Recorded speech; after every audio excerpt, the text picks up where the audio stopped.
પ્રેમ પ્રેમ આપણી અંદર છે. પ્રેમ આપણો સ્વભાવ છે. એટલે જ મનુષ્યને સમજાવીએ છીએ કે ભાઈ તું પ્રેમ પેદા કર. એ વાત જ ખોટી છે. વિચારવાનું તો એ છે કે પ્રેમને પ્રગટ ન થવા દેતા વિઘ્ન ક્યાં છે, આવરણ ક્યાં છે, અડચણ ક્યાં છે. વિઘ્ન નહીં હોય તો પ્રેમ પ્રગટ થવાનો જ.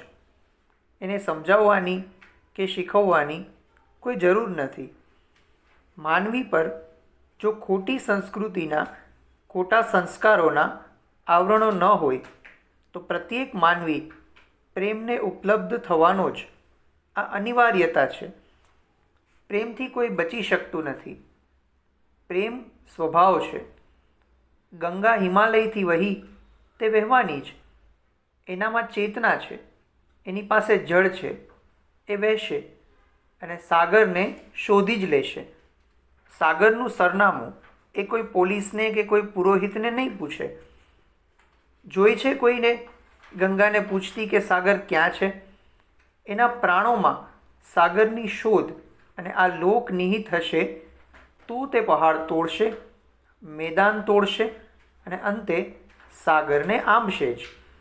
સાગર ગમે તેટલો દૂર હોય, અપ્રગટ હોય, ભલે કોઈ માર્ગ ન હોય, માર્ગદર્શક ન હોય, એ સાગરને શોધી લેશે.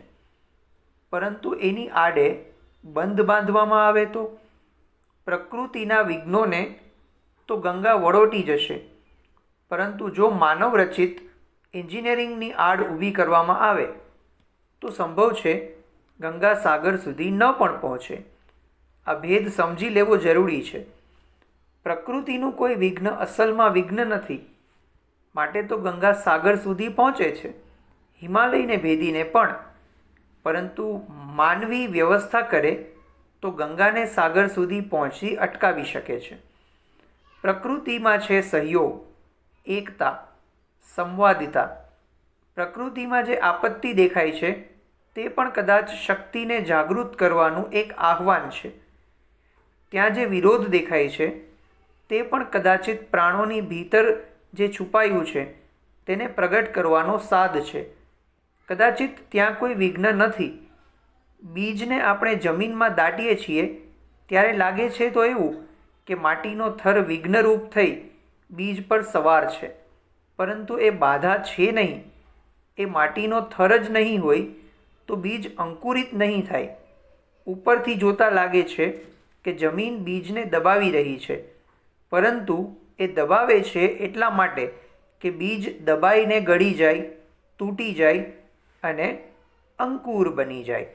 ખરેખર તો જમીન મિત્ર કર્મ કરે છે, બીજને પ્રગટ થવામાં સહયોગ આપે છે.